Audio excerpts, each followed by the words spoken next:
விசுவாசமாய் இருக்கிறவன் ஒரு காலம் தாகமடையான். இயேசு ஏன் இந்த வார்த்தையை என்ன சொன்னாரு? ஜீவ அப்பம் நானே. இடத்துல வந்தா என்ன இருக்காது? ஒரு நாளும் பசியே இருக்காது. நான் உங்களுக்கு சாப்பாடு கொடுத்துக்கிட்டேன் ஒரு நாள். அப்போ ஒரு வேளை என்ன பண்ண சாப்பாடு குறைபாடு உங்களுக்கு இருக்காது. நீங்க சாப்பிட்டுக்கிட்டே இருப்பீங்க, நீங்க வளர்ந்துக்கிட்டே இருப்பீங்க. அல்லேலூயா. இதனுடைய ஆவிக்குரிய அர்த்தம் என்ன? புரிந்திருக்கிறவர்கள் இந்த உலகத்தில் சொல்லுவாங்க பிஸ்தா அப்படின்னு. இன்னைக்கு புரியாதவர்களாக இருக்கிறார்கள். இன்னைக்கு டெய்லியும் போய் நன்மை வாங்கிட்டு வரேன், நாக்கில் வாங்குறேன், கையில் வாங்குறான், என்னன்னா அதுக்குரிய அர்த்தமே தெரியாதபடி இருக்கிறார்கள். இந்த அப்பம் எப்படிப்பட்டது? இந்த டேஸ்டை நீங்கள் உட்கொண்டீர்கள் என்றால் அது எப்படி இருக்கும் என்பது முதலாவது அறிந்து கொள்ள வேண்டும். அல்லேலூயா. மன்னா யாரு? இயேசு கிறிஸ்து மன்னா என்று நம்மளால அறிந்து கொள்ள முடியும்.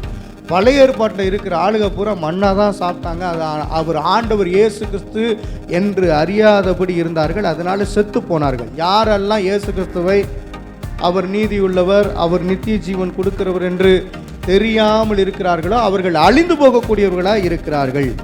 மாம்சம் என்பது என்ன? நல்ல கவனிங்க, எழுதி வச்சுங்க. மாம்சம் என்பது என்ன? வார்த்தை. ஒரே ஒரு வரியில என்ன பண்ண ஆன்சர் அதுதான். மாம்சம் என்பது என்ன? வார்த்தை. அல்லேலூயா. மன்னா யாரு? இயேசு கிறிஸ்து. அவர் மாம்சத்தை புசிக்க சொல்லுகிறார். இது கிருபையினால் உண்டானது. ஆமென் சொல்லலாமே. இப்ப தேவன் எப்படிப்பட்டவர் அப்படின்னு சொன்னா, அவரே இறங்கி வந்து என்னுடைய மாம்சத்தை சாப்பிடணும்னு சொல்லிட்டார். இப்போ அவருடைய மாம்சத்தை சாப்பிட்ட பிறகு நீங்கள் பூரண வயது உள்ளவர்களாய் தேவனுக்குரியவர்களாய் மாறிவிடுகிறீர்கள். இப்ப பன்னிக்கறி என்ன பண்ண சாப்பிட்டதுனால பாவம் உங்களுக்குள்ள ஏறிடுமா? இல்லை. நான் உடும்பு கறி சாப்பிட்டு இருக்கிறேன், பாம்பு கறி என்ன பண்ண சாப்பிட்டு இருக்கேன் சீனாவில், அவன் ருச்சிக்கப்படுறான், பரலோகம் போவானா போக மாட்டானா? ஏங்க அவன் நாட்டில் அவன் சாப்பிட்டு இருக்கிறாங்க.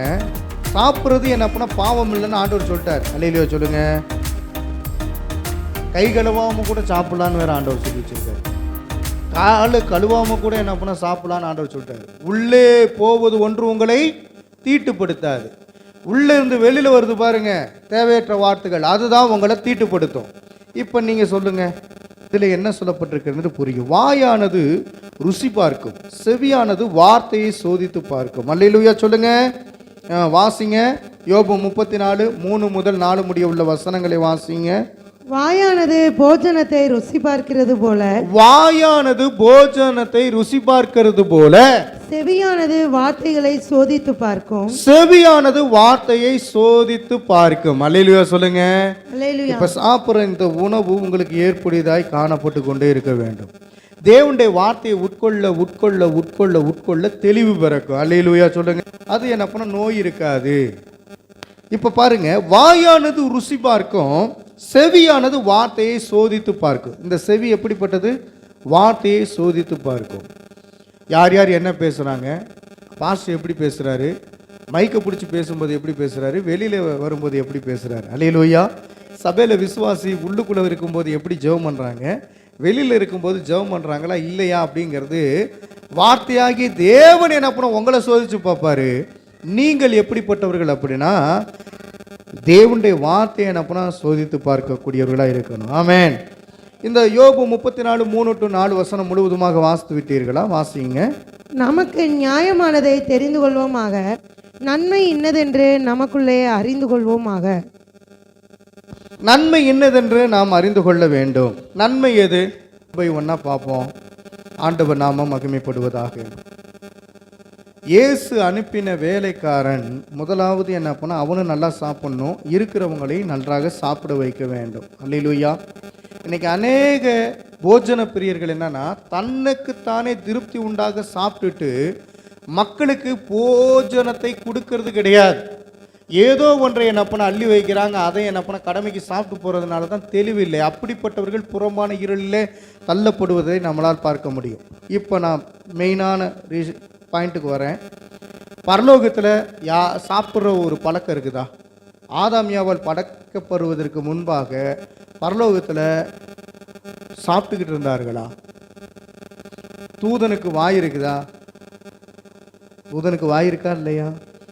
இருக்கிறதுனால தான் அவன் துதிக்கிறான். சேனைகளின் கர்த்தர் பரிசுத்தர் பரிசுத்தர் பரிசுத்தர். வாய் இருக்கிறவன் சாப்பிடணுமா சாப்பிடக்கூடாதா?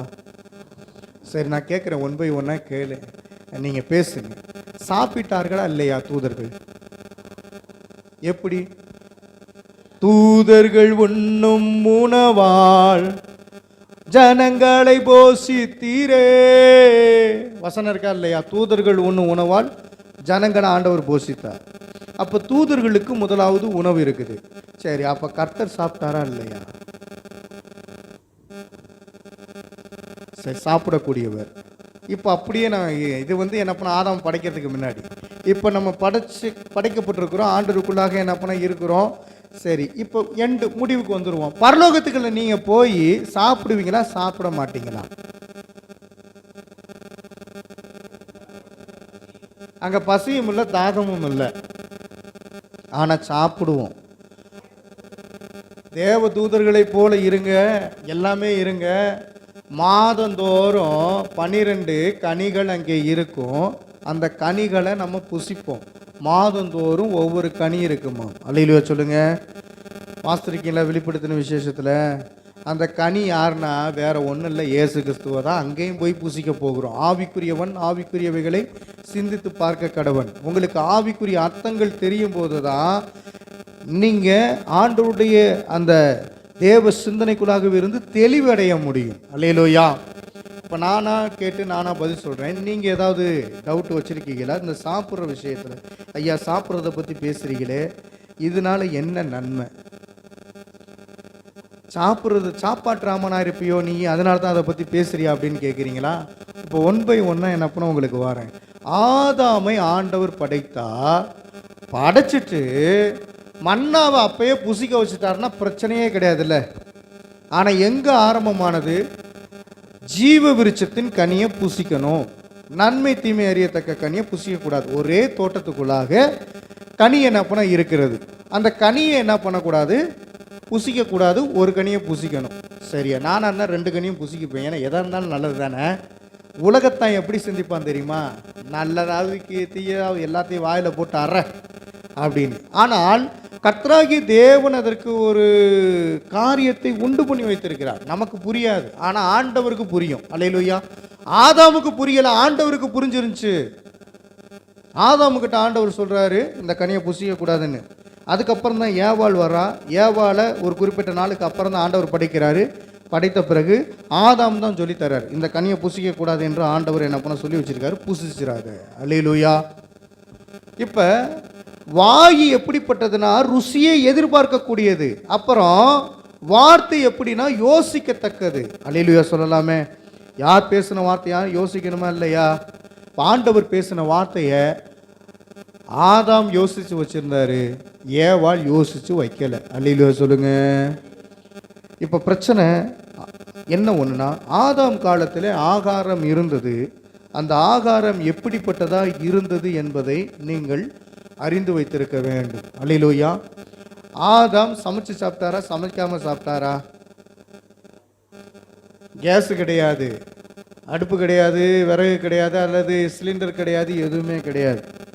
இப்போ பரலோகத்திலையும் நம்ம அப்படி தான் சாப்பிட போகிறோம். அல்லேலூயா சொல்லுங்க. அந்த உணவானது நம்மளை நித்திய காலம் பூரா வாழ வைக்கும். இப்போ நம்ம சாப்பிட்றோம்ல, இந்த உணவானது என்னென்னா இப்போ முடிச்சுட்டு போன பிறகு பிரியாணியோ அல்லது கறி குழம்போ ஏதாவது ஒன்று இருக்கும், சாப்பிடுவீங்களா இல்லையா? ஞாயிற்றுக்கிழமை யாராவது சாம்பார் ரசமும் வச்சு சாப்பிட்ற யாராவது இருக்கீர்கள் என்றால் பாக்கியவான்கள், நன்றி. நீங்கள் நல்லதே புசிங்க, வேணான்னு நான் சொல்லலை. ஆனால் ஞாயிற்றுக்கிழமை அவங்க வீட்டில் கறி எடுக்கிறாங்க, நம்ம வீட்டிலையும் கறியே இருக்கணும். பாருங்கள், போட்டி போட்டு. ஏன்னா ஞாயிற்றுக்கிழமை எடுக்காமல் மற்ற நாள் எடுத்தால் நம்ம வீட்டில் மட்டும்தான் மணக்கும். அதனால் அவை எடுக்கும்போதே நம்மளும் சேர்த்து சமைச்சு சாப்பிட்டுக்கலாம். இப்படி தான் என்ன பண்ண ஜனங்கள் ஓடுறாங்க. சரி, புசிப்பும் குடிப்பும் தேவனுடைய ராஜ்யம் அல்ல. அங்கே போய் விதவிதமாக சாப்பிட்டுக்கிட்டு இருக்க முடியாது. ஆனால் அங்கேயும் போய் இயேசுவை தான் சாப்பிட போகிறீங்க. அல்லேலூயா சொல்லுங்களேன். இப்போ நான் அப்படியே ஒருநிலைப்படுத்த போகிறேன். இதெல்லாம் எதை ஒருநிலைப்படுத்த போகிறேன்? ஒரு வசனத்தை எடுத்து வாசிக்க சொன்னேன். ஊழியக்காரன் எப்படி சாப்பிடணும், அவன் எப்படிப்பட்ட உணவை கொடுக்கணும்னு என்ன பண்ண மத்தேயிலிருந்து காமிச்சேன். யோவான் 6 ஆண்டவர் சொல்கிறாரு, இந்த மன்னாவை புசிக்கிறவர்கள் மரித்தார்களே என்று ஆண்டவர் சொன்னார். எந்த மன்னாவை புசித்தவர்கள்? பழைய ஏற்பாட்டில் மன்னாவை புசித்தவர்கள் மரித்தார்களே. சரிங்களா? அப்ப எந்த ஆகாரத்தை புசித்தால் நம்ம மரிக்க மாட்டோம் என்பது புரிந்து வைத்திருக்க வேண்டும். சரி, ட்ரீ ஆஃப் லைஃப் அப்படின்னா ஜீவ விருட்சம். இந்த ஜீவ விருட்சத்தின் கனியை நீங்கள் இப்பொழுது உட்கொண்டுகிட்டு இருக்கிறீர்களா? என்னை ஆதாம் யாவாளுக்கு தான் அந்த ஜீவ விருட்சத்தின் கனி, நான் எப்படி புசிக்க முடியும் அப்படின்னு கேட்குறீங்களா? அந்த ஜீவ விருட்சத்தின் கனி யாரு? இயேசு கிறிஸ்து. அவரை தான் உட்கொள்ளுகிறீங்க. அந்த ஜீவ விருட்சத்தின் கனியை ஆதாம் உட்கொண்டுகிட்டு இருந்ததுனால தான் அவன் மரிக்காமல் இருந்தான். அல்லேலூயா சொல்லுங்க, அல்லேலூயா சொல்லுங்க. நித்திய ஜீவனை பெற ஜீவ விருட்சத்தின் கனியை புசிக்க வேண்டும். ஆதாம் தொடர்ந்து புசித்தது என்னன்னா ஜீவ விருட்சத்தின் கனியை மட்டுமே அவர் புசித்து வந்தா. திடீரென்று நன்மை தீமை அறியத்தக்க கனியை சாப்பிட்டதுனால சந்ததிக்கு இயேசுவின் கனி காணப்படவில்லை. சந்ததி பூராமே பாவத்தில் விழுந்து போனது. ஏன்னா அவன் ஜீவ விருட்சத்தின் கனியை ஏதேன் தோட்டத்துக்குள்ள இருக்கிற மட்டும்தான் என்ன பண்ண சாப்பிட்டான். வெளியில வந்த பிறகு சாப்பிட கிடையாது. வெளியில் வந்த பிறகு சாப்பிடல. அதனால ஜீவ விருட்சத்தின் கனியை சாப்பிடாதனால தான் சந்ததிகள் பாவத்திலே விழுந்தார்கள். திருப்பி இயேசு கிறிஸ்து இந்த பூமிக்கு வந்து எல்லா பேருமே என் கனியை பூசிக்கன்னு சொல்லி விருப்பப்படுறார். அல்லேலூயா சொல்லுங்க. இது ஆவிக்குரிய அர்த்தமா இருக்கிறது. இதுல சந்தேகம் இருந்தாலும் இடையில நீங்க கேட்கலாம். இதை புசிக்கிறவன் மரித்து போனான் என்று எதை பார்த்து சொன்னா, மன்னாவை புசித்தவர்கள்லாம் மரித்து போனார்கள். நீங்க நல்லா கவனிக்கணும். வானத்தில் இருந்து இறங்கின அப்பம், ஜீவனுள்ள அப்பம் எந்த அப்பம்? இயேசு கிறிஸ்து. அப்ப மன்னாவை புசித்தவங்க செத்து போயிட்டாங்க. அப்ப வானத்திலிருந்து இறங்கின ஜீவ அப்பம் இயேசு கிறிஸ்து. அவரை புசிக்கிறவர்கள் மறியாமல் இருப்பார்கள். அந்த வசனத்தை வாசித்தீங்களா? யோவான் 6ஆம் அதிகாரம் 49:50-51 வாசிக்கலாம். உங்கள் பிதாக்கள் வனாந்தரத்திலே மன்னாவை புசித்திருந்தும் மரித்தார்கள்.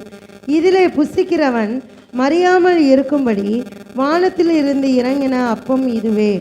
நானே வானத்தில் இருந்து இறங்கின ஜீவ அப்பம். இந்த அப்பத்தை புசிக்கிறவன் என்றென்றைக்கும் பிழைப்பான். நான் கொடுக்கும் அப்பம் உலகத்தின் ஜீவனுக்காக நான் கொடுக்கும் என் மாம்சமே என்றார். அல்லேலூயா, ஸ்தோத்திரம். இப்போ எகிப்துக்குள்ளே அடிமைப்பட்டு கிடந்தாங்கல்ல ஜனங்கள். இப்போ ஆபிரகாம், நல்ல கவனிங்க, ஆதாம் காலத்துக்கு பிறகு அப்படியே பார்க்கும்போது ஆபிரகாம் காலம் வருது. ஆபிரகாம் காலத்தில் பார்க்கும்பொழுது கீழ்ப்படியாமல் போனார்கள். 400 வருஷம் என்ன பண்ணாங்க? கீழ்ப்படியாமல் போனாங்க. அங்கேயும் கனி என்ன பண்ணால் கிடையாது. ஆண்டவரை என்ன பண்ணால் அவங்க புசிக்கலை. ஆதியாகமம் 15:13-15 வரலையும் வாசித்தீங்கன்னா அந்நிய தேசத்தில் அவங்க எப்படி கிடந்தாங்க? அடிமைகளாக இருந்தாங்க. எத்தனை வருஷம்? 400 வருஷம் என்ன பண்ணால் இருந்தார்கள். பின்பு அவர்கள் விடுவிக்கப்பட்டாங்க. விடுவிக்கப்பட்ட பிறகு திருப்பி அடிமையாக யாக்கோப்பு, ஈசாக்கு, யாக்கோப்பு, யோசேப்பு இவங்களுக்கு பிற்பாடு எகிப்து தேசத்தில் என்ன பண்ணாங்க? போய் அங்கே அடிமையாக இருந்தாங்க. ஏன்னா ஜீவ விருட்சம் அவங்களுக்கு கிடைக்கல. ஜீவ விருட்சம் இல்லாத பட்சத்தில் அங்கே என்ன இருக்குன்னா அடிமைத்தனம் இருக்கும். புரிஞ்சுக்கிறீங்களா? இஸ்ரவேலர் எகிப்தில் ஏன் அடிமையாக்கப்பட்டார்கள்? இஸ்ரவேலர் எகிப்தில் ஏன் அடிமையாக்கப்பட்டார்கள்? அவங்களை எழுப்பி விடுங்க. அல்லேலூயா, ஸ்தோத்திரம்.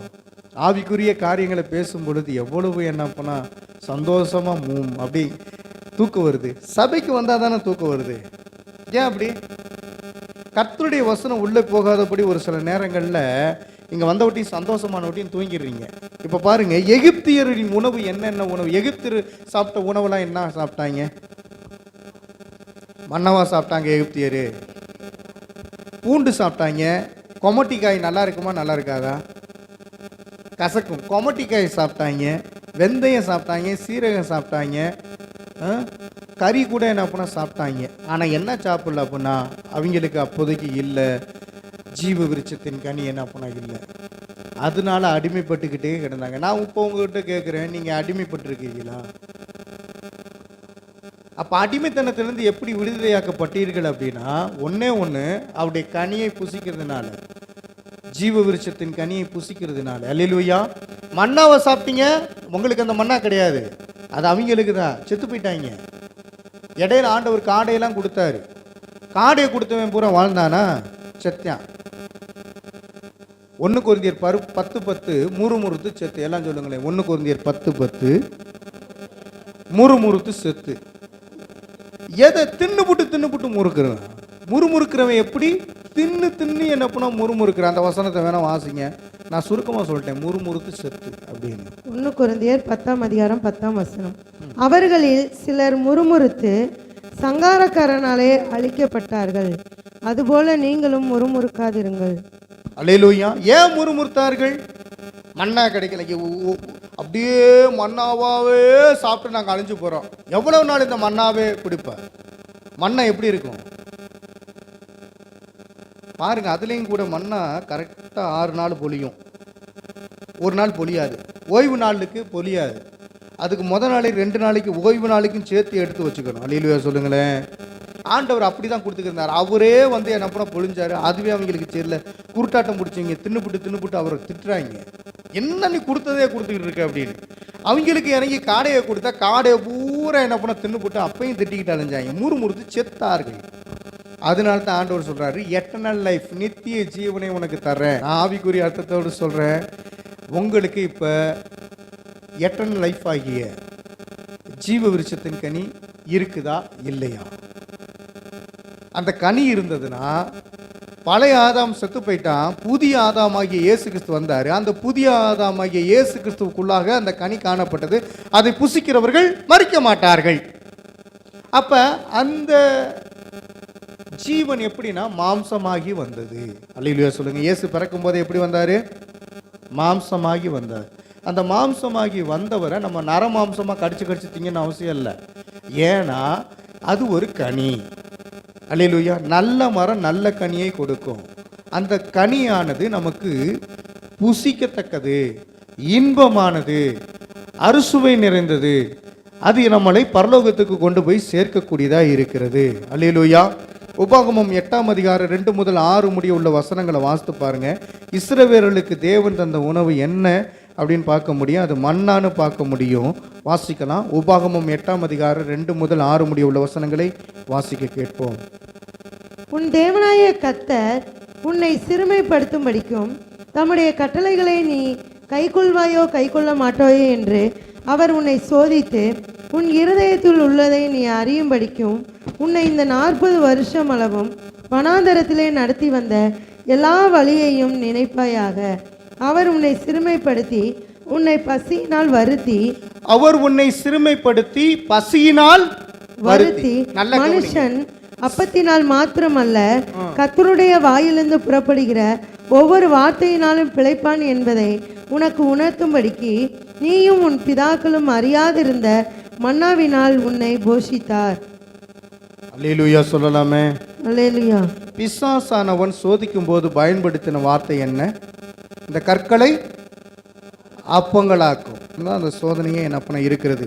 நான் வாசிக்க சொன்னது உபாகம புத்தகத்திலேயே ஆண்டவராகிய இயேசு கிறிஸ்து என்ன பண்ண சொன்ன வார்த்தை என்ன என்பதை மனுஷன் அப்பத்தினால் மாத்திரமல்ல கர்த்தருடைய வாயிலிருந்து புறப்படுகிற ஒவ்வொரு வார்த்தையினாலும் பிழைப்பான். கர்த்தருடைய வாயிலிருந்து புறப்படுகிற ஒவ்வொரு வார்த்தையினாலும் பிழைப்பான். நீங்க யாரால் பிழைக்கப்பட்டு கொண்டிருக்கிறீர்கள்? கர்த்தருடைய வாயிலிருந்து புறப்படுகிற ஒவ்வொரு வார்த்தையினாலும் பிழைப்பான் என்று எழுதப்பட்டிருக்கிறது. இப்ப வார்த்தை யாரு? வார்த்தை யாரு? அதுக்கு முன்னாடி ஒரு கேள்வி கேட்டேன். மாம்சம் யாரை குறிக்கிறது? வார்த்தையை குறிக்கிறது. அப்ப மாம்சம் என்று சொன்ன ஒட்டியுமே நம்ம அப்பத்தை எடுத்து சாப்பிடுவதும் அல்லது என்ன பண்ண அவரை நினைவாக இருப்பது ரைட்டு. அது வந்து என்ன பண்ண ஃபார்முலாட்டிக்கு ஆண்டவர் என்ன பண்ண சொன்னார். அப்போ மாம்சத்தை சாப்பிட்றதுனா வார்த்தையை சாப்பிட்றது. அல்லேலூயா. அந்த வார்த்தையானது ஒரு மனிதனை வாழ வைக்கக்கூடியதாக இருக்குது. இன்னைக்கு காலையில் யார் சாப்பிட்டு வந்தது? என்ன சாப்பிட்டீங்க? நான் அதையே கேட்கல. இன்னைக்கு காலையில் யார் சாப்பிட்டு வந்ததுன்னு கேட்டது யார்? பைபிள் எடுத்து இங்கே ஆராதனைக்கு வர்றதுக்கு முன்னாடி யார் சாப்பிட்டு வந்தீங்க? அல்லேலூயா சொல்லுங்கள். அதை தான் நான் கேட்குறேன். இப்போ என்னன்னா என்ன சாப்பிட்டு வந்தீங்க அப்படின்னு ஒட்டியுமே ஊர் உலகம் என்ன சொல்லுது? என்ன சாப்பிட்டீங்களா? அவன் சாப்பாடு தரவே மாட்டேன், அது வேற கணக்கு. ஒரு வார்த்தைக்கு இப்படி ஃபேமஸ் எப்படி சாப்பிட்டீங்களா அப்படின்னு என்ன பண்ணால் 19 வாயில கேட்குறான். ஆனால் ஆண்டவர் எப்படிப்பட்டவர்னா உனக்கு ஆகாரத்தை கொடுக்கக்கூடியவர், இருபுறமும் கருக்குள்ளப்பட்டவர். நீங்கள் வாசிக்கும் போது அன்றொன்றுள்ள ஆகாரத்தை எங்களுக்கு அன்றன்றுள்ள ஆகாரத்தை எங்களுக்கு தாரும் அப்படின்னு சொன்னால் அன்னன்னைக்குள்ள மன்னாவை, என்ன மன்ன, வேர்ட் ஆஃப் காட், அந்த மன்னாவை சாப்பிட்டவர்கள் புசித்தார்கள் பழைய ஏற்பாட்டில். ஆனால் இந்த வார்த்தை, இந்த பைபிள் என்கிற ஆகாரத்தை எங்களுக்கு கொடுங்க, அது நிமித்தமாக நன்மை கிருபை எங்களுக்கு பெருகும். அல்லேலூயா சொல்லலாமே. ஆகாரம்னா நீங்கள் என்ன நினச்சிக்கிட்டு இருக்கீங்க? உங்கள் சபையில் ஆகாரத்தினால நிரம்பணும். அல்லேலூயா சொல்லுங்க. உங்க சபை ஆகாரத்துல நிரம்பணுமா நிரம்பக்கூடாதா? மல்கியா 3ஆம் அதிகாரமா 10வது வசனத்துல என்ன இருக்குது? உன் ஆலயத்தில் ஆகாரம் உண்டாயிருக்கும்படிக்கு தசம பாகங்களை எங்க கொண்டு வந்து சேர்க்கணும்? இப்ப நான் சொல்றேன், வார்த்தை இல்லாத இடத்துல பணத்தை கொடுக்காதீங்க, வார்த்தை உள்ள இடத்துல தசம பாகத்தை கொடுக்கணும்னு அர்த்தம். அல்லேலூயா. உன் ஆலயத்தில் ஆகாரம் உண்டாயிருக்கணும். அந்த ஆகாரம் எப்படிப்பட்ட ஆகாரம்? வார்த்தையினால் உண்டான ஆகாரம். பசி எடுக்கும், பசி எடுத்தால் என்ன பண்ண, ஜெபம் முடிஞ்சிட்டு சாப்பிட்டு போவோம். அல்லேலூயா. வெள்ளிக்கிழமை என்ன சாப்பாடு சாப்பிட்டீங்க? வெள்ளிக்கிழமை சாப்பிட்ட சாப்பாடு என்ன? இந்த வெள்ளிக்கிழமை உபவாச ஜெபத்துக்கு வந்தவங்க சாம்பார், அப்புறம் உருளைக்கிழங்கு பொரியல், இது மாதிரி என்ன பண்ணால் சாப்பிட்டீங்க. அல்லேலூயா. ஞாயிற்றுக்கிழமை ஏன் வைக்கலனா, இந்த சபைக்கு வரவேன் திடீர்னு என்ன பண்ணா ஃபங்க்ஷனுக்கு போகிறேன்னு ஓடி போயிருங்க, உங்களுக்காண்டி சமைச்சு வச்சு வேஸ்ட் ஆகி போயிடும். ஆனால் வெள்ளிக்கிழமை அவனும் ஃபங்க்ஷன் வைக்க மாட்டேன். அல்லேலூயா சொல்லுங்க. தேவநாமத்துக்கு மகிமை உண்டாகட்டும். இப்போ நீங்கள் நன்றாக கவனிக்க வேண்டியது, நீங்கள் சாப்பிட வேண்டியது என்ன என்பதை முதலாவது புரிந்து வைத்திருக்க வேண்டும். அல்லேலூயா. என்னதான் காளான் வாங்கி சாப்பிட்டாலும் ஒரு நாள் மரணம் தான் அடையணும். என்ன காளான்? தைவான் காளான். எவ்வளவு கோடி? எத்தனையோ கோடி. யார் சாப்பிட்றா? என்னதான் பிரதமர் சாப்பிட்டாலும் செத்து தானே போகணும். தாவீது ராஜா சாப்பிடாதையா இன்னைக்கு நாட்களில் சாப்பிட போகிறாங்க. சாலமோன் ராஜா சாப்பிடாதையா இந்த நாட்களில் சாப்பிட போகிறாங்க. எல்லாரும் மரித்தார்களே அப்படின்னு தான் வேதவசனம் சொல்லுகிறது. நல்லா கவனிங்க. 40 வருஷம் வனாந்திர வாழ்க்கையில் கர்த்தருடைய வார்த்தையாகிய மன்னாவை புசித்தார்கள். அவர்கள் சாப்பிட்டது என்னது?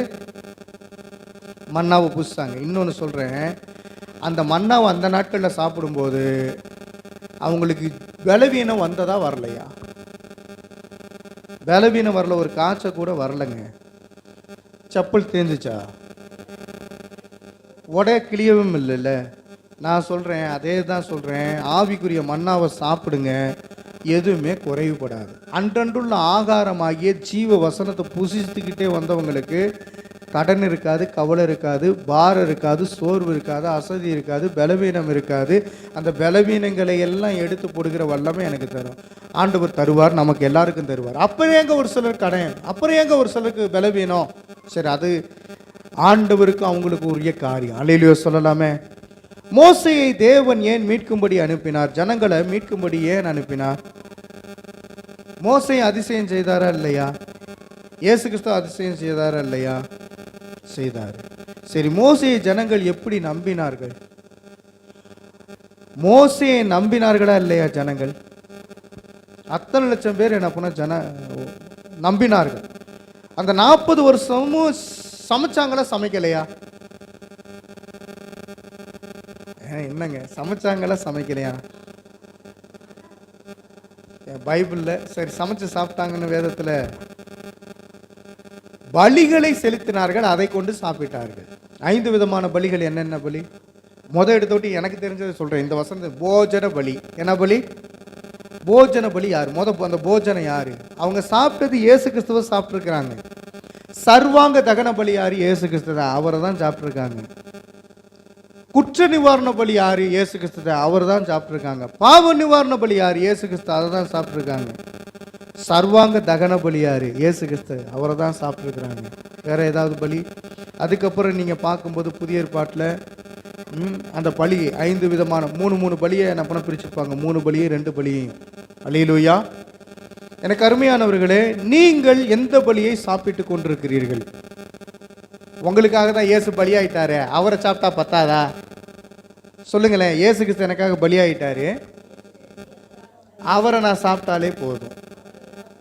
அவர் இல்லாத காலத்தில் தான் காலையிலேருந்து சாயந்தரம் வரலி உள்ளே உட்காந்து என்ன பண்ண வெட்டி சாப்பிட்டாங்க.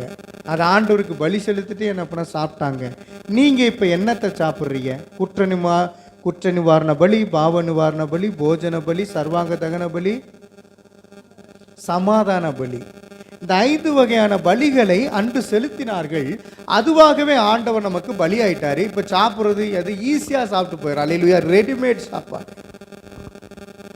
ரெடிமேட் சாப்பாடை சாப்பிட்றதுக்கு தயங்கிக்கிட்டு இருக்கிறீங்க. அந்த சாப்பாடு எப்படி மாம்சமானது என்பதை அறிந்து வைத்திருக்க வேண்டும். இப்போ நீங்கள் புரிந்து கொள்ள வேண்டும். ஆமோஸ் 3ஆம் அதிகாரம் 7வது வசனத்தை எடுத்துக்கொள்ளுங்கள். கர்த்தராகிய ஆண்டவர் தம்முடைய தீர்க்கதரிசிகளுக்கு ஆண்டவர் வெளிப்படுத்தினார். வாசிக்கலாம். தீர்க்கதரிசனத்தின்படி செய்தவர் மோசே. எகிப்தின் அடிமைத்தனத்திலிருந்து மீட்டு தேவனிடத்தில் வழி நடத்த வந்த போதகர் மோசேவாய் இருந்தார். ஆமோஸ் 3:7 வாசிங்க. கர்த்தராகிய ஆண்டவர் தீர்க்கதரிசிகளாகிய தம்முடைய ஊழியக்காரருக்கு தமது ரகசியத்தை வெளிப்படுத்தாமல் ஒரு காரியத்தையும் செய்யார். இப்போ நான் உங்ககிட்ட கேட்குறேன், இயேசு கிறிஸ்துனுடைய வார்த்தையை கேட்கிறவர்கள் ஜீவனுள்ளவர்களாய் மாறினார்கள். மோசேயுடைய வார்த்தையை கேட்டவர்கள் அந்த நாட்களில் பலத்தவர்களாய் காணப்பட்டார்கள். ஆமென் சொல்லலாமே. மோசேக்கு கீழ்ப்படிந்தது போல யாருக்கும் கீழ்ப்படியணும்? யோசுவாவுக்கு கீழ்ப்படிய வேண்டும். ஆண்டவர் மோசையோடு இருந்தது போல யோசுவாவோடும் இருந்தார். அப்போ மோசேக்கு ஜனங்கள் கீழ்ப்படிந்திருந்தார்கள். இப்போ நீங்கள் யாருக்கு கீழ்ப்பட்டு இருக்கிறீங்க? நமக்கு மோசையெல்லாம் கிடையாது. நமக்கு மோசே காலம்லாம் முடிஞ்சிருச்சு. ஆபிரகாம் காலத்தில் யாருக்கும் ஆபிரகாம் காலமும் முடிஞ்சிச்சு. இப்போ இயேசு கிறிஸ்து இந்த பூமியில் வந்து 3 வருஷமும் முடிஞ்சு போச்சு. அதுக்கப்புறம் வெளிப்படுத்தின விசேஷத்தில் இருக்க காரியங்கள் இப்பொழுது நடந்து கொண்டிருக்கிறது. யோவான் எழுதி வைத்த அந்த காரியங்கள் நடந்து கொண்டே இருக்கிறது. சரி, மோசையின் வார்த்தையை கேட்டவர்களே தேவ மனிதர்களாக இருந்தார்கள். இப்போ கர்த்தருடைய வார்த்தையை இந்த சபையின் நடுவிலே கேட்கிறீர்களே, நீங்கள் முதலாம் உடன்படிக்கையை கைகொள்கிறீர்களா, 2ஆம் உடன்படிக்கையை கைகொள்கிறீர்களா? முதலாம் உடன்படிக்கை என்பது மோசையினாலே உண்டானது. 2ஆம் உடன்படிக்கை என்பது இயேசு கிறிஸ்துவினாலே உண்டானது. எந்த உடன்படிக்கையை கைகொள்கிறீர்கள்? அப்போ இயேசு கிறிஸ்துவுடைய உடன்படிக்கையுடைய வார்த்தைகளை உட்கொண்டு கொண்டே இருந்தால் அதில் தான் ஆசீர்வாதம் தங்கும். அல்லேலூயா சொல்லுங்க. அல்லேலூயா. இப்போ வசனத்தை நீங்கள் உட்கொண்டுகிட்டே வந்தால் சாவதில்லை என்று வேதவசனம் நமக்கு திட்டம் தெளிவுமாக சொல்லுகிறது. பாவம் என்ன அப்படின்னா உடன்படிக்கை மீறுவதே பாவம். உடன்படிக்கை யாரு? இயேசு கிறிஸ்து. உடன்படிக்கை தந்தவர் அவர் தான். உடன்படிக்கையினுடைய ஒவ்வொரு காரியமும் அவையும் அவர் தான். நல்லா கவனிங்க. பழைய ஏற்பாடு, புதிய ஏற்பாடு. பழைய ஏற்பாடு என்பது பழைய உடன்படிக்கை, புதிய ஏற்பாடு என்பது புதிய உடன்படிக்கை, நியூ கவர்னன்ட், புதிய உடன்படிக்கை. இந்த உடன்படிக்கையை சாப்பிட்டா சாக மாட்டோம். அல்லேலூயா சொல்லுங்க. அல்லேலூயா. இப்போ தேவன் இயேசுவுக்கு மாம்ச இஸ்ரவேலருக்கு வார்த்தையை தந்தார். இன்னைக்கு இருக்கிறவங்க பேர் என்னன்னா மாம்ச இஸ்ரவேலர்கள். இன்னும் அவன் இயேசு கிறிஸ்துவை ஏற்றுக்கொள்ளவில்லை. அவனுக்கு பேர் என்னது? மாம்ச இஸ்ரவேலர்கள். இயேசு கிறிஸ்துவை ஏற்றுக்கொண்டார்களா? அதனால தானே யுத்தம் நடந்துகிட்டு இருக்குது. நீங்க யாரு? ஆவிக்குரிய இஸ்ரவேலர்கள். ஏன் உங்களுக்கு யுத்தம் இல்லை? சமாதான பலி உங்களோடு இருக்கிறதுனால சமாதானம் வந்து விட்டது. அல்லேலூயா.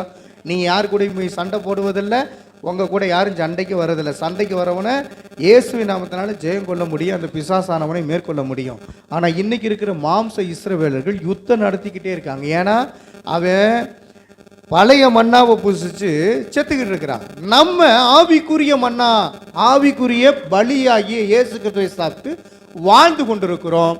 நம்ம நேரடியான யுத்தம் பண்ணுவதில்லை, ஆவிக்குரிய யுத்தம் மட்டும் பண்ணிக்கிட்டு இருக்கோம். வானத்திலிருந்து இறங்கின அப்பத்தை பூசித்தவர்கள் மரித்து போனார்கள். எனக்கு அருமையானவர்களே, தேவன் தரும் ஆகாரம் தான் என்ன? தேவன் தரும் ஆகாரம் திறக்கப்பட்ட வார்த்தை. சரி, முடிக்க போகிறோம்.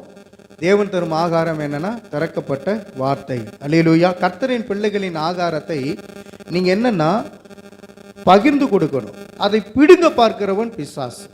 கர்த்தர் உங்களுக்கு தந்திருக்கிற ஆகாரமாகிய வார்த்தையை என்ன பண்ணணும்? பகிர்ந்து கொடுக்கணும். சொல்லுங்களேன். ஆண்டவர் தந்திருக்கிற ஆகாரத்தை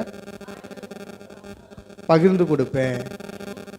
இப்போ ஆகாரத்தை புசிக்கிற நீங்கள் அதை உனக்குள்ளேயே தேக்கி வச்சுக்கிட்டீங்கன்னா நீங்கள் நல்ல போதகர்கள் அல்ல, அல்லது ஆண்டவர் எஜமானாகிய இயேசு கிறிஸ்துவனுடைய ஊழியக்காரர்கள் அல்ல, அவர் நியமிக்கப்பட்டவர்கள் அல்ல. ஆண்டவர் உங்களை வாந்தி பண்ணி போட்டுருவார். போய் அந்த வார்த்தை என்னன்னா சொல்லணும். அல்லேலூயா சொல்லுங்க. களஞ்சியத்தில் சேர்த்து வைக்கணும். எது களஞ்சியம்?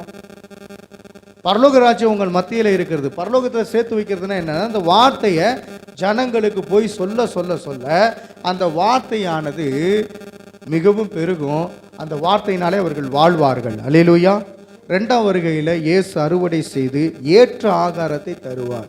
அப்போ ஆகாரம் உண்டாயிருக்கிறது, அந்த ஆகாரத்தை மற்றவர்களுக்கு பகிர்ந்தளிக்க வேண்டும். அதனால தான் ஆண்டவர் சொல்கிறாரு, நீங்கள் மத்தேயுல இப்போ 24ஆம் அதிகாரத்தை வாசித்தீங்கல்ல, இவன் என்ன பண்ணுறான் ஊழியக்காரன், எஜமானன் சொன்னதை செய்யலை, இருக்கிற ஆளுகளுக்கு என்ன பண்ண நல்ல ஆகாரத்தை கொடுக்கல. நீங்கள் நல்ல ஆகாரத்தை நீங்கள் போய் கொடுக்க வேண்டும் என்று ஆண்டவர் விருப்பப்படுகிறார். நாம் அதை பெற்றுக்கொண்டு களஞ்சியத்திலே சேர்த்து வைக்க வேண்டும். எப்படி? வார்த்தை மனு உருவானார். அந்த வார்த்தையை சொல்ல சொல்ல சொல்ல சொல்ல எல்லா பக்கமும் விடுதலை உண்டாகிறார். அதாவது இயேசு கிறிஸ்து எப்படிப்பட்டவனா, தன்னுடைய போதகர்கிட்ட அதிகாரத்தை கொடுத்திருக்கிறார். அல்லேலூயா. நம்புறீங்களா? ஆண்டவர் தந்திருக்கிற ஊழியக்காரனை அங்கீகரித்து தான் நீங்கள் வந்திருக்கிறீங்க. அப்போ மோசைக்கு அன்னை நாட்களுக்கு கீழ்ப்படிந்தார்கள், இயேசு கிறிஸ்துக்கு கீழ்ப்படிந்தார்கள். இன்னைக்கு நான் ஊழியக்காரனுக்கு கீழ்ப்படிய மாட்டேன் அப்படின்னு சொன்னால் அது கிறிஸ்துவுக்கு என்ன பண்ணலை, கீழ்ப்படியாமல் போகிறதை காமிக்கிறது. அதாவது கிறிஸ்து தன் போதகரிடம் ஆகாரத்தை கொடுத்து அதை எல்லோரும் சாப்பிட்டு பரலோக ராஜ்யமான களஞ்சியத்திலே சேர்க்க வேண்டும் என்று ஆண்டவர் விருப்பப்படுகிறார். சரி, இன்றைக்கான ஆகாரம் என்ன? தேவனுடைய திறக்கப்பட்ட வெளிப்படுத்தப்பட்ட வார்த்தையெல்லாம் சொல்லுங்க. இன்றைக்கான ஆகாரம் தேவனுடைய திறக்கப்பட்ட வெளிப்படுத்தப்பட்ட வார்த்தை. ஆமாம், ஏன்னா வெளிப்படுத்தின விசேஷம் 20 அந்த முத்தரிக்கப்பட்ட வார்த்தையை பூட்டி வைக்காத, முத்தரிக்கப்பட்ட வார்த்தை திறந்து வை அப்படின்ட்டார். உங்களுக்கு புரியும்படியாக தான் ஆண்டவர் அந்த வசனங்களை எழுதி வைத்திருக்கிறார். முத்தரிக்கப்பட்டிருந்ததுன்னா நமக்கு புரியாமல் போய்விடும். ஏற்ற வேளையிலே அனுப்பப்படும் உண்மையும் விவேகம் உள்ள ஊழியக்காரன் யாரு? வாசித்தீங்கல்ல, விவேகம் உள்ளவன் உத்தம ஊழியன் யாரு? ஏற்ற வேளையிலே அனுப்பப்படும் ஊழியன் யாரு? தேவனுடைய ராஜ்யத்திற்காக உழைப்பவன். அல்லேலூயா. அவன் வாயில தான் ஆண்டவர் வார்த்தையை கொடுத்துட்டு போயிருக்கார். இப்போ நீங்கள்லாம் யார் அப்படின்னா தேவனுடைய ராஜ்யத்திற்காக உழைப்பவர்கள். உங்களுக்கு டவுட் இருக்கா? ஐயோ, நான் எங்கே தேவனுடைய ராஜ்யத்துக்கு உழைக்கிறேன் அப்படின்னு போய் நீங்கள் சொல்லுகிறவர்களாக இருப்பீர்கள் என்றால் நீங்கள் தேவனுடைய ராஜ்யத்துக்கு உட்பட்டவர்கள் இல்லை. அப்படின்னு சொன்னால் பிசாசுக்கும் புளித்த மாவு இருக்கிறது, அந்த புளித்த மாவாய் மாறிவிடுவீர்கள். நான் சொல்கிறது உங்களுக்கு புரியுதா இருக்கு? தேவனுடைய ராஜ்யத்துக்குரிய புளித்த மாவும் இருக்கிறது. அந்த வார்த்தைகளை சொன்னால் உயிர் மீட்சி அடைவார்கள். அல்லேலூயா. அப்ப நீங்கள் யாருன்னா தேவ ராஜ்யத்திற்காக உழைக்கக்கூடிய புளித்த மாவு. இன்னொரு புளித்த மாவு இருக்குது. அந்த மாவு என்ன மாவு? புளித்த மாவு. அவன் எப்போ பார்த்தாலும் பொய்யானவைகளை சேர்த்து வைப்பான், பொய் போதகனாக இருப்பான். அதையும் என்ன பண்ண கக்குறான். இப்போ பொய் போதகருடைய போதகம்தான் வளர்ச்சி அடைந்திருக்கிறது. தேவ பிள்ளைகளே, நீ என்ன பண்ண துதிக்கிற, ஆராதிக்கிற, வீட்டை விட்டு வெளியில் போக மாட்டேங்கிற, சொல்ல மாட்டேங்கிற, சொன்னால் ஏதாவது சொல்லுவாங்க அப்படின்னு உக்காந்துருக்கிறேன். அதனாலேயே பொல்லாத புளித்த மாவு இன்னைக்கு பெரிய காரியங்களை செய்து கொண்டிருக்கிறது. நீங்கள் அவைகள்லாம் தடுத்து நிற்க வேண்டும். இயேசு தருகிற ஆகாரம் எப்படிப்பட்டது?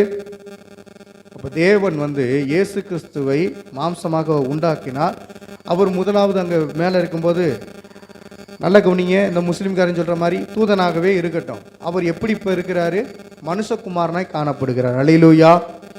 ஜனங்கள், ஜாதிகள், பாசைக்காரர்கள், ராஜாக்கள், இவர்கள் யாவருக்கும் தேவனுடைய வார்த்தை போகணுமா போகக்கூடாதா?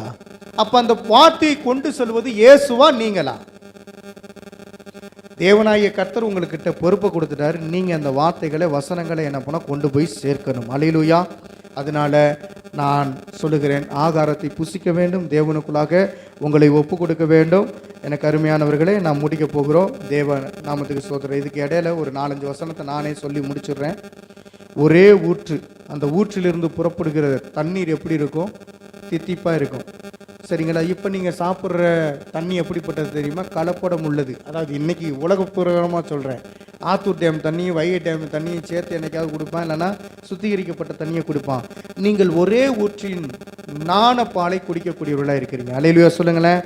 இப்போ எபிரேயர் 5:14 இருக்குது, பலமான ஆகாரம். இந்த பலமான ஆகாரத்தை நீங்கள் உட்கொள்ள வேண்டும். சிஸ்டர் நோட் பண்ணி வச்சுக்கோங்க, வீட்டில் போய் என்ன பண்ண பார்த்துக்கோங்க. இப்போ நான் ஹோம்ஒர்க்கு தரப்போகிறேன். பேனா கையில் இருந்தீங்கன்னா இந்த வசனத்தை எல்லாம் ஒரு பேப்பரில் எழுதிட்டு வாங்க. ஏன் அப்படின்னு சொன்னால், இன்று தேவ செய்தினுடைய ஆகாரத்தை எப்படி புசிப்பது என்று அறிந்திருப்பதற்காக வசனங்கள். ஏன்னா எபிரேயர் 5:14 பலமான ஆகாரத்தை நீங்கள் சாப்பிடுவீர்கள். அப்படி சாப்பிட்டா தான் பலவீனம் உங்களுக்கு உண்டாகாது. யார் யாரெல்லாம் வசனத்தின்படி வாழுகிறீர்களோ அவங்களுக்கு பலவீனம் இல்லை. யோவான் 6:51 சொல்லுகிறது, நானே வானத்திலிருந்து இறங்கின ஜீவ அப்பம். அல்லேலூயா. அவர் மாம்சத்தை நமக்கு புசிக்க கொடுத்தார். கர்த்தருடைய வசனம் எப்படிப்பட்டதுன்னா 1 பேதுரு 2 அதனுடைய 3வது வசனம். 1 பேதுரு 2:3 திருவசனம் களங்கமில்லாத ஞானப்பாலாக இருக்கிறது. எல்லாம் சொல்லுங்களே, திருவசனம் களங்கமில்லாத ஞானப்பாலாக இருக்கிறது. ஞானப்பால். அல்லேலூயா. அப்போ இயேசு கிறிஸ்து எப்படிப்பட்டவர்னா ஞானம் உள்ளவர்.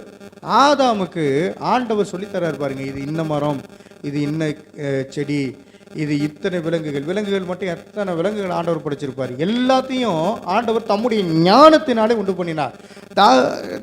ஆதாம் ஒருபோதும் இது வரிக்குரிய குதிரைன்னு சொன்னாரே, ஆனால் வேற குதிரையாக இருக்கு அப்படின்னா டவுட்லாம் படலை, சந்தேகப்படலை, ஞாபக சக்தி அதிகமாக இருந்துச்சு. அதனால தான் ஞான பாலை குடித்து வளர்ந்தவன் ஆதாம். அல்லேலூயா சொல்லலாமே. நீங்கள் எந்த பாலை கொடுக்குறீங்க? ஞானப்பால். களங்கமில்லாத ஞானப்பால் எது? திருவசனம். நீங்கள் அதை புசிக்கிறீங்களா இல்லையா? புசிக்கிறீங்க. அதனால கர்த்தருடைய வசனம் 1 பேதுரு 2:3 அதில் இருக்கு.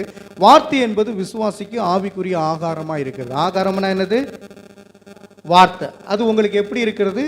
ஆவிக்குரிய ஆகாரமாக இருக்கிறது. எரேமியா 15 அதனுடைய 16வது வசனத்தை ஒருத்தர் வாசிக்கலாம். எரேமியா 15:16வது வசனம். எரேமியாவின் புத்தகம் 15:16. அந்த வார்த்தையை சாப்பிட்டது எரேமியா. ஆண்டவர் தருகிற ஒவ்வொரு வார்த்தையும் புசித்தவர் எரேமியா. உம்முடைய வார்த்தைகள் கிடைத்த உடனே, ஆண்டவராகிய தேவனுடைய வார்த்தை எரேமியாவுக்கு கிடைத்த உடனே அவைகளை உட்கொண்டேன். அவைகளை, அந்த வார்த்தைகளை உட்கொண்டவர் எரேமியா. உம்முடைய வார்த்தைகள் எனக்கு சந்தோஷமும், அந்த வார்த்தைகள், இப்பொழுது சொல்லப்பட்ட தேவனுடைய வார்த்தைகள் உங்களுக்கு சந்தோஷமும், என் இருதயத்துக்கு மகிழ்ச்சியுமாய் இருந்தது. இருதயத்துக்கு மகிழ்ச்சியுமாய் இருக்கிறது. தேவன் உங்களோடு கூட பேசுகிற வார்த்தை இருதயத்துக்கு மகிழ்ச்சி ஏற்படுத்தும். வாசிக்கலாம். சேனைகளின் தேவனாய கர்த்தாவே, உம்முடைய நாமம் எனக்கு தரிக்கப்பட்டது. ஆண்டவருடைய வார்த்தையை உட்கொள்ளுகிறவர்களுக்கு தான் அவருடைய நாமம் தரிக்கப்பட்டிருக்கும். அல்லேலூயா சொல்லுங்க. அப்போ அவருடைய வார்த்தை உட்கொண்டே இருக்கணும். சங்கீதம் 119 அதனுடைய 103வது வசனம் சொல்கிறது, உம்முடைய வார்த்தைகள் என் நாவுக்கு எவ்வளவு இனிமையானவைகள். எனவே கர்த்தர் தந்த வார்த்தைகளை நீங்கள் புசித்து கொண்டே இருக்க வேண்டும். இந்த வார்த்தைகள் உங்களோடு கூட பேச பேச பேச என் நாவுக்கு எவ்வளவு இனிமையானவைகள், என் வாய்க்கு அவைகள் தேனிலும் மதுரமாய் இருக்கும் என்று சங்கீதக்காரன் கூறுகிறார். மீண்டுமாக ஒரு தடவை கூட வாசித்தரலாம். சங்கீதம் 119 103 நாம் வாசிக்கும் போது என்ன பண்ண புரிந்து கொள்ள முடியும். உம்முடைய வார்த்தைகள் என் நாவுக்கு எவ்வளவு இனிமையானவைகள், என் வாய்க்கு அவைகள் தேனிலும் மதுரமாய் இருக்கும்.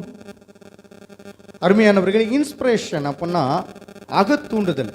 இந்த வேத வசனம் உங்களுக்கு என்ன பண்ணா தூண்டுதலை ஏற்படுத்து. 2 தீமோத்தேயு 3:16-17 வேத வசனங்கள் எல்லாம் தேவ ஆவியினாலே அருளப்பட்டிருக்கு. 2 தீமோத்தேயு 3:16-17. அப்போ தூண்டுதல் என்பது என்னன்னா, தேவ ஆவியானவராலே தூண்டப்பட்டு வசன வார்த்தையை நீங்கள் கடைபிடிக்க வேண்டும். அது உங்களுக்கு அருளப்பட்டிருக்கிறது. லாஸ்ட் அந்த வசனம் முடியும் போது அவைகள் பிரயோஜனம் உள்ளவைகளாக இருக்கிறது. அல்லேலூயா. நீங்கள் சாப்பிட்ற இந்த வார்த்தைகள், வசனங்கள் உங்களுக்கு பிரயோஜனம் உள்ளவைகளாக இருக்க வேண்டும். அல்லேலூயா. இந்த இடத்துல உக்காந்துக்கிட்டு கர்த்தருடைய வசனத்தை புசிக்க விடாதபடி தடுக்கிற எத்தனையோ காரியங்கள் இருக்குது தெரியுமா? நேரங்காலத்தோடு முடிக்கணும். நேரங்காலத்தோடு என்ன பண்ணால் முடிக்கும்போது உங்களுக்கு மிகுந்த சந்தோஷம் இருக்கும். ஆனால் வசனத்தை புசிக்க புசிக்க இன்னும் கொஞ்சம் பேச மாட்டாரா, இன்னும் கொஞ்சம் அந்த ஆவிக்குரிய சத்தியம் எனக்கு கிடைக்காதா அப்படின்னு எதிர்பார்த்து கொண்டே இருக்கிறவர்களுக்கு இந்த மன்னாவை புசிக்கத்தக்கதான கிருபைகள் என்ன பண்ணால் இன்னும் அதிகமாக உண்டாகும். சரி, அடுத்து ஜீவ வார்த்தை, லிவிங் வேர்டு. அந்த வார்த்தை மாம்சமாகி நமக்குள்ளே எப்படி இருக்கிறார்? மாம்சம் எப்படிப்பட்டதாக இருக்கிறது? வார்த்தையாக இருக்க. அப்போ இந்த இடத்துல பார்க்கும்போது அந்த வார்த்தை மாம்சமாகி நமக்குள்ளே வாசம் பண்ணினார். எல்லாம் சொல்லுங்களேன், அந்த மாம்சமாகி நமக்குள்ளே வாசம் பண்ணினார். இப்போ இயேசு கிறிஸ்து என்கிறவர் வார்த்தையாக இருக்கிறார். அந்த வார்த்தை உங்களுக்குள்ளே இருக்கிறார். அப்போ நீங்கள் அசை போட்டு பார்க்கிறவர்களாக இருக்க வேண்டும், மிருகமாக இருக்கக்கூடாது. வார்த்தைகளை அசை போட்டு பார்க்கறதுனா முக்கியமாக என்ன பண்ணால் நம்ம அசை போட்டு பார்க்கணும். இப்போ சொன்ன சங்கீதம் 23 சொன்னால் எல்லாம் சொல்லிடுவாங்க. சங்கீதம் 24 சொன்னால் சொல்லிடுவான்னு நினைக்கிறேன். சங்கீதம் 24 சொல்கிறா, இந்த வார்த்தைகள் உங்களுக்குள்ளே உணவாக இருக்கும்போது தான் அவைகள் என்ன பண்ணால் மகிழ்ச்சி ஏற்படுத்தக்கூடியதாக இருக்கிறது. எபிரேயர் 4:12 சொல்லுகிறது. எபிரேயர் 4:12 எழுதி வச்சுக்கோங்க. தேவனுடைய வார்த்தையானது ஜீவனும் வல்லமையும் உள்ளது, இருதயத்தின் நினைவுகள் எல்லாம் யோசனைகள் எல்லாம் வகையறுக்கதாயும் இருக்கிறது. அப்போ தேவனுடைய வார்த்தை உங்களுக்குள்ளே இருக்குமானால் ஜீவன் உள்ளதாக இருக்கும், வல்லமை உள்ளதாக இருக்கும். இப்பொழுது சங்கீதம் 24 சொல்கிறதான்னு பார்ப்போம். இவன் இதை உட்கொண்டிருக்கிறான், புசித்திருக்கிறான். அல்லேலூயா. இந்த வசன வார்த்தை என்னைக்கு இருந்தாலும் இவன் வாழ்நாள் முழுவதும் பேசுமா பேசாதா? பாவத்தில் விட வச்சிருமா? இல்லை. சொல்லு தம்பி. பூமியும் அதன் நிறைவும் உலகமும் அதிலுள்ள குடிகளும் கர்த்தருடையதே. அவரே அதை கடலுக்கு மேலாக அஸ்திபாரப்படுத்தி அதை நதிகளுக்கு மேலாக ஸ்தாபரிப்பார். யார் கர்த்தருடைய பர்வதத்தில் ஏறுவான்? யார் அவருடைய பரிசுத்த பர்வதத்தில் நிலைத்திருப்பான்? கைகளில் சுத்தமுள்ளவனும் இருதயத்தில் மாசில்லாதவனுமாய் இருந்து தன் ஆத்துமாவை மாயைக்கு ஒப்புக்கொடாமலும் கபடாய் ஆணையிடாமலும் இருக்கிறவனே.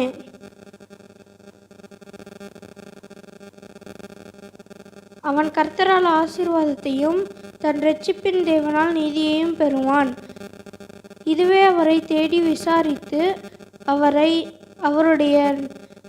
அவருடைய சமூகத்தை நாடுகிற யாக்கோப் என்னும் சந்ததி.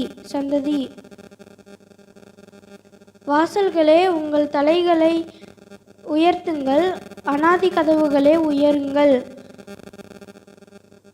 மகிமையின் ராஜா உட்பிரவேசிக்கிறார். யார் அந்த மகிமையின் ராஜா?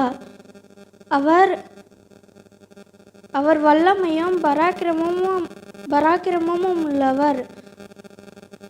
அவர் யுத்தத்தில் பராக்கிரமமும் உள்ள கர்த்தர். வாசல்களே, உங்கள் தலைகளை உயர்த்துங்கள், அநாதி கதவுகளே உயருங்கள். மகிமையின் ராஜா உட்பிரவேசிக்கிறார். யார் அந்த மகிமையின் ராஜா? அவர் சேனைகளின் கர்த்தரானவர். அவரே மகிமையின் ராஜா. இப்போ இதில் எத்தனை வசனம் இருக்குது? 10 வசனத்தை என்ன பண்ண ஒப்பிச்சுட்டான். இப்போ எதுக்கு இது சொல்கிறேன்னா, வசனத்தை உணவாக உட்கொள்ள வேண்டும். அல்லேலூயா. இந்த வசனத்தை சாப்பிட்டா தான் அவனுக்கு உணவு, சாப்பாடே கிடைக்கும். டின்னரே என்ன பண்ணால் அப்படி தான். இந்த வசனத்தை ஒப்பிக்கலன்னா சாப்பாடு கிடையாது. அல்லேலூயா. இந்த வசனத்தை சாப்பிட உலக பிரகாரமான கவலைகள் முதலாவது போகும். தேவ வசனம் உள்ளே என்ன பண்ண ஆணித்தனமாய் பாய்ந்திருக்கும். எதுக்கு இதை சொல்ல வரேன்னா, நீங்கள் வசனத்தை புசிக்க வாழ்வடைவீர்கள். இந்த வசனத்தை உட்கொள்ள தேவனுக்குள்ளாக இருப்பீங்க. அவர் ஆகாரம் தருகிற தகப்பனாக இருக்கிறார். அல்லேலூயா சொல்லலாமே. எல்லாம் எழுந்து நிற்போம். கர்த்தர் நாம மகிமைப்படட்டும். இப்போ நான் உங்களுக்கு சொல்கிறேன், லூக்கா 15:16 துன்மார்க்கமாய் ஜீவிக்கிறவன் யாருன்னா வசனம் இல்லாதவன். பன்றிகள் தின்கிற தவிட்டினாலே தன் வயிற்றை நிரப்பினவன் யாரு?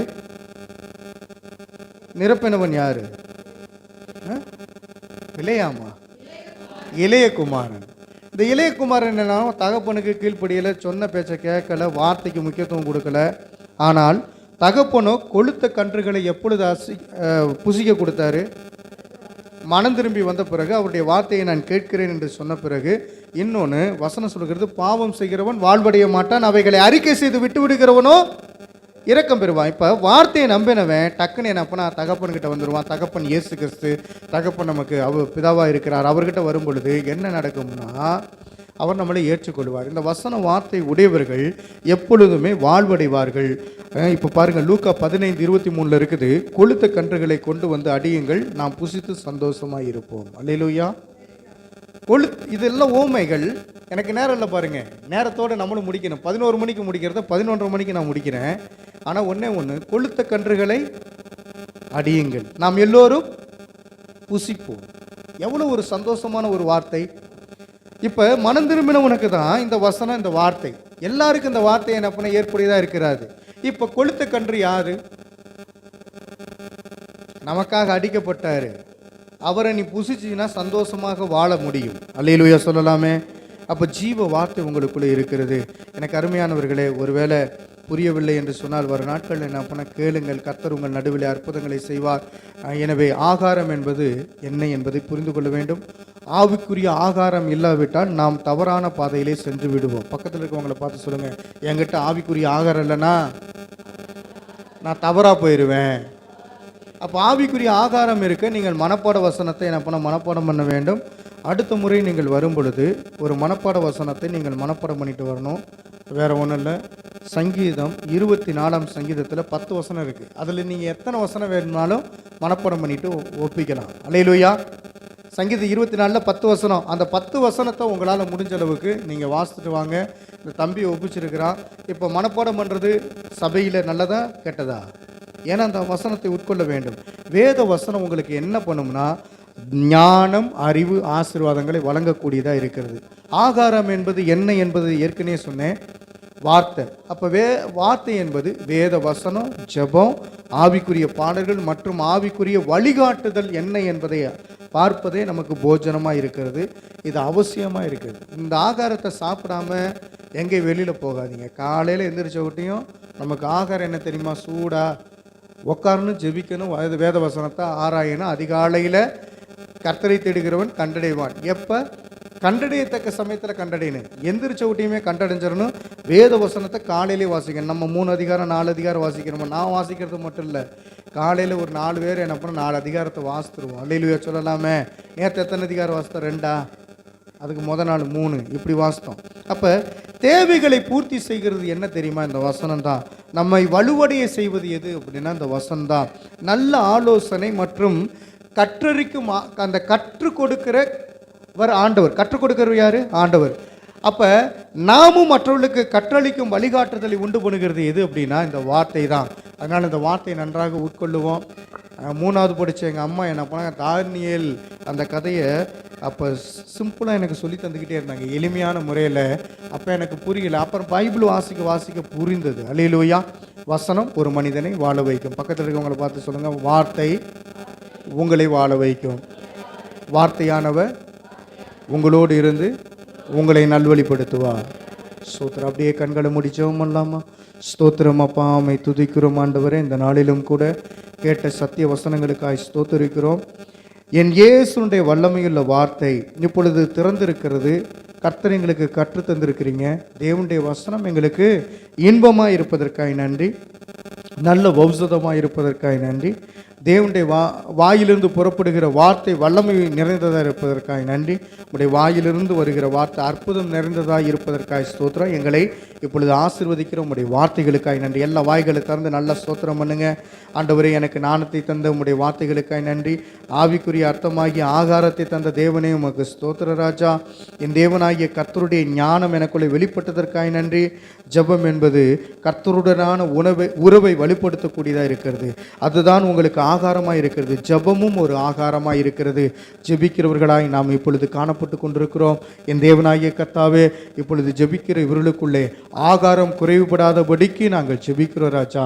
ஒரு சின்ன குழந்தைக்கு தாயார் ஊட்டும் பொழுது அந்த குழந்தை சாப்பிட்டு எவ்வளவு தெம்பாக இருக்கிறதோ அதே போல் குழந்தைகளாகி எங்களுக்கு ஞானப்பாலை கொடுக்கிற தேவனுக்கு ஸ்தோத்திரம். நாங்கள் இன்னும் நல்ல தெம்பா உமக்கென்று ஊழியம் செய்ய கிருபை செய்ய வேண்டுமாய் நாங்கள் ஜெபிக்கிறோம். ஆண்டவரே, பலமான ஆகாரத்தை, ஆவிக்குரிய அர்த்தத்தை எங்களுக்கு தந்து கொண்டிருக்கிற ஆண்டவருக்கு ஸ்தோத்திரம் உண்டாகட்டும். அதை உட்கொண்டு நாங்கள் மரிப்பதில்லையே, சாவதில்லையே, நித்திய காலம் முழுவதும் நாங்கள் வாழ்ந்து கொண்டே இருப்போமே, அதற்காக ஸ்தோத்திரிக்கிறோம் ராஜா. ஜீவனை உடையவர்களாய் ஆண்டவரே, உம்முடைய வசனமாகிய மாம்சம் எங்களுக்குள்ளே செயல்பட்டு கொண்டிருக்கிறதே உமக்கு நன்றி. இந்த மாம்சமானது எங்களுக்குள்ளே வாசம் பண்ணி கொண்டிருக்கிறீரே உமக்கு ஸ்தோத்திரம். நீர் எங்களோடு கூட சதா காலமும் பேசி கொண்டிருக்கிறீரே உமக்கு ஸ்தோத்திரம். எங்களுக்குள்ளே இருக்கிற வார்த்தைகளை, வசனங்களை அசை போட்டு பார்க்கும் போதெல்லாம் எங்களுக்கு இனிப்பு உணர்வு, சுவை உண்டாயிருக்கிறதே உமக்கு ஸ்தோத்திரம். வார்த்தையினாலே பிழைத்திருக்கிறோம், வசனத்தினாலே பிழைத்திருக்கிறோம். இயேசு தருகிற ஒவ்வொரு வார்த்தையினாலும் நாங்கள் உயிர் பிழைத்திருக்கிறோம். ஆண்டவராகிய கர்த்தருக்கு ஸ்தோத்திரம் உண்டாகட்டும். இப்பொழுதே மனரம்யமாய், திருப்தியாய் ஆண்டவராகிய கர்த்தர் நடத்தி செல்வதற்காக உமக்கு ஸ்தோத்திர ராஜா. வந்திருக்கிற தேவ பிள்ளைகளுக்காய் நன்றி. ஆண்டவரே, ஆகாரம் ஆண்டவரே பஞ்சம் வராதபடிக்கு நாங்கள் ஜெபிக்கிறோம். ஆகார குறைச்சல் இல்லாதபடிக்கு ஜெபிக்கிறோம். தேவ வசனமாகிய வார்த்தையாகிய இந்த வார்த்தை யாரும் திருடாதபடிக்கு நாங்கள் ஜெபிக்கிறோம். இன்னும் மனப்பாடம் பண்ணணும், இன்னும் வசனத்தை உட்கொள்ளணும். அந்த வார்த்தை வசனம் என்னாலே எங்களை வாழ வைக்குமே உமக்கு ஸ்தோத்திர ராஜா. வந்திருக்கிற தேவ பிள்ளைகளுடைய வாழ்நாளில் ஆண்டவரை கிருபை செய்வீராக. குறிப்பாக ஓநாய்கள் இவருடைய ஆகாரத்தை ஆண்டவரை திருடி கொள்ளாதபடிக்கு நாங்கள் ஜெபிக்கிறோம். குறிப்பாக பலத்த வேட்டைக்காரனாக இருக்கிற நிம்ரோத்து இவங்க களஞ்சியத்தை கொள்ளையிடாதபடிக்கு நாங்கள் ஜெபிக்கிறோம். மல்கியா 3:10 பிரகாரம் என் ஆலயத்தில் ஆகாரம் உண்டாயிருக்கும்படிக்கு தசம பாகங்களை எல்லாம் பண்டக சாலைகளை கொண்டு வாருங்கள் என்று பார்க்கிறோமே.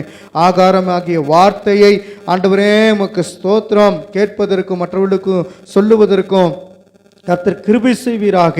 ஆண்டவராகிய கர்த்தாவே சங்கீதம் 104:21 பிரகாரம் தேவனால் பாலசிங்கங்கள் ஆகாரம் கிடைக்கும்படி தேடும் என்ற வசனத்தின் பிரகாரம் பாலசிங்கங்களாகிய நாங்கள் ஆகாரம் கிடைக்கும்படியாக இப்பொழுது இந்த சபையிலே நின்று உம்முடைய வசன வார்த்தைகளை கேட்டு நாங்கள் குணமாடும்படியாக வந்திருக்கிறோம்.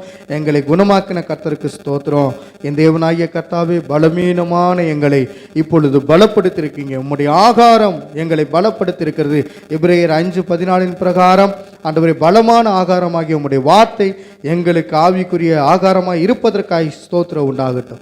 இயேசு கிறிஸ்துவின் வல்லமையில நாமத்தில் ஜெபிக்கிறோம். ஜெபம் கேளும் ஜீவனுள்ள நல்ல பிதாவே, ஆமென். நம்முடைய கர்த்தராகிய இயேசு கிறிஸ்துவின் கிருபையும் பிதாவாகிய தேவனுடைய அன்பும் பரிசுத்த ஆவியானவருடைய அந்யோன்ய ஐக்கியமும் இப்பொழுதும் எப்பொழுதும் நம் அனைவரோடும் கூட இருப்பாராக.